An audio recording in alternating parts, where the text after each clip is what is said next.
തെങ്ങിൽ നിന്നും വീണ നത്തിനെ പോലെ എങ്ങോട്ടെന്നറിയാതെ വാലാകോല നടക്കുമ്പോഴാണ് മറ്റൊരു കാഴ്ച ശ്രദ്ധയിൽപ്പെടുന്നത്. കാനഡയിലെ വാഹനങ്ങളിൽ ഏതാണ്ട് ഇതുപോലെ കണാകുണാന്ന് എഴുതി വച്ചിരിക്കുന്നത് കാണാനാകും.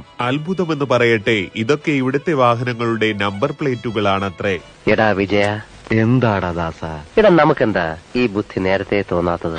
അതെ, അത് നേരത്തെ തോന്നിയവർ മരിച്ചുപോയ അമ്മുമ്മയുടെയും അമ്മുമ്മ തവി കൊണ്ടടിച്ചുവെന്ന അപ്പൂപ്പന്റെയും പേരുവരെ ഇട്ടിട്ടുണ്ട്. പ്രപഞ്ചത്തിൽ അമ്മയേക്കാൾ വലിയ പോരാളി മറ്റാരുമല്ല എന്നും പറഞ്ഞ് തിരിഞ്ഞതേയുള്ളൂ.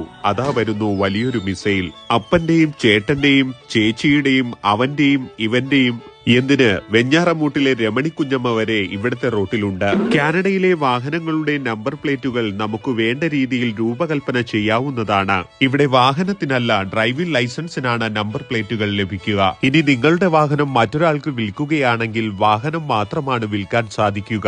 അതിലെ നമ്പർ പ്ലേറ്റ് നിങ്ങൾക്ക് മാത്രമുള്ളതാണ്. അതുകൊണ്ട് തന്നെ നമ്മുടെ വാഹനത്തിന്റെ നൂലുകെട്ട് മുതൽ അടിയന്തരം വരെയുള്ള എല്ലാ രേഖകളും ഈ മച്ചാന്മാരയിൽ ഉണ്ടാകും. മടിയനായ സിംഹവും ദിനോസറും പ്രേതവും ജോക്കറുമെല്ലാം ഇവിടത്തെ നിരത്തിലുണ്ട്. ഈ ബോർഡ് കാണുമ്പോൾ പണ്ട് എവിടെയോ മഴ പെയ്യിക്കാമെന്ന് പറഞ്ഞ ഈ പെണ്ണും പിള്ളേരെ കൂട്ടത്തിൽ പോയ ഋഷ്യശൃംഗനെ ഓർമ്മ വരും. യുറാനസിൽ പോലും അക്ഷയ സെന്റർ തുടങ്ങാൻ കെൽപ്പുള്ള മലയാളിയോടാണോ നമ്പർ ബോർഡിന്റെ കളി? ഒന്നും നോക്കിയില്ല, വാരിക്കോരിയിട്ടു. കേരളത്തിന്റെ ഇങ്ങേയറ്റം മുതൽ അങ്ങേയറ്റം വരെയുള്ള സകലമാന പഞ്ചായത്തിന്റെയും മുനിസിപ്പാലിറ്റിയിലെയും കരയോഗത്തിന്റെയും നമ്പറുകളും പേരുകളും. വിശന്നാൽ മനുഷ്യൻ കൊതികേറി ഭ്രാന്തനാകും എന്ന് പറയുന്നത് ഇതാണ്.